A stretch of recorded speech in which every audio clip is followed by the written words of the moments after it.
Hello, doctors, especially my dear doctors who are working in pediatric or pediatric ICU. Today topic is causes of hypoxia in pediatric ICU and how to wean oxygen, especially in a patient where you find difficulty in weaning oxygen.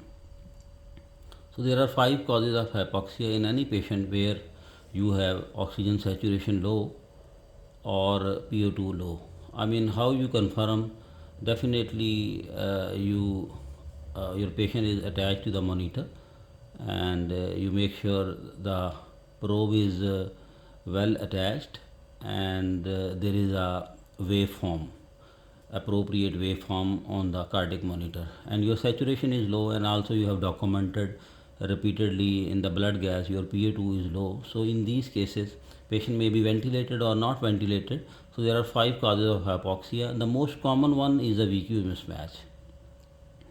So VQ mismatch is maybe because there is a ventilation issue and perfusion is fine, or there might be perfusion issue, ventilation is fine, like pulmonary embolism and especially in pediatric pulmonary hypertension.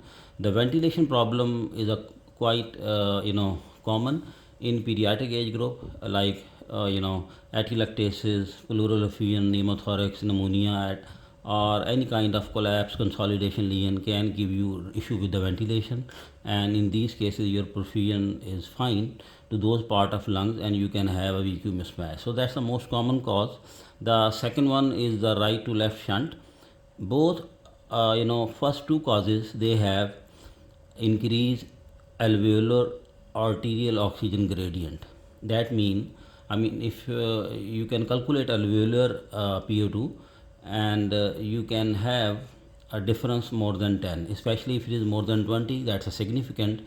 And these two initial causes always have high AA gradient. And the third one is hypoventilation, diffusion defect may be the fourth, and very rare you can be on high altitude where your alveolar PO2 is also low. Last three causes, they don't have issue with the AA gradient. So this is how you can differentiate the hypoxia cause in any patient. So what are the techniques, strategies to wean oxygen? So first you have to document what is the cause. Most likely if the cause is VQ mismatch, obviously you need to strive to wean oxygen in these patients, and you have to wean slowly once you document that VQ mismatch is the problem. So what does it mean? That suppose if your patient is on ventilator, you gradually wean the FiO2. Obviously then you if the baby is fine, you are able to extubate, and then maybe on non-invasive ventilation, or you may be on high flow nasal cannula, then you slowly wean oxygen, keeping saturation acceptable in that case. Mostly we keep saturation 92 to 94 as long as baby has a fully corrected heart.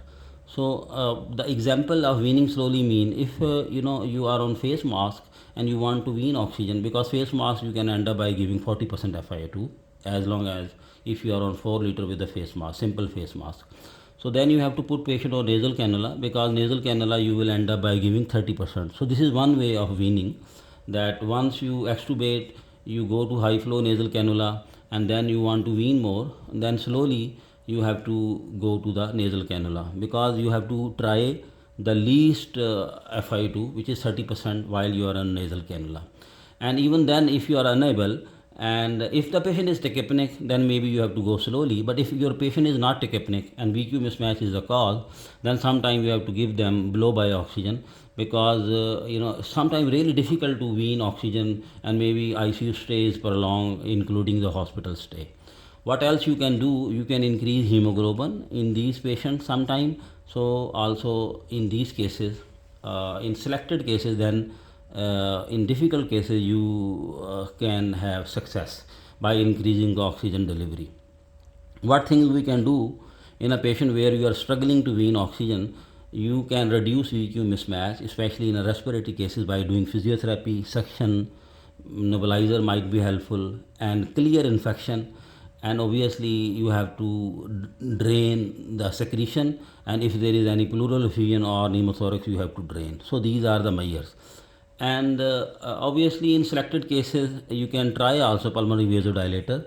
Obviously milrinone you have to give IV, and if then you can switch later on to sildenafil, or you can also try like bosentan pulmonary vasodilator oral.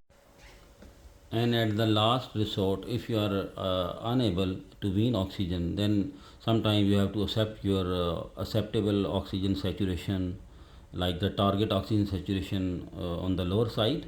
As long as patient tolerate and patient is not tachypneic, you can keep weaning the oxygen, and you can discontinue later on.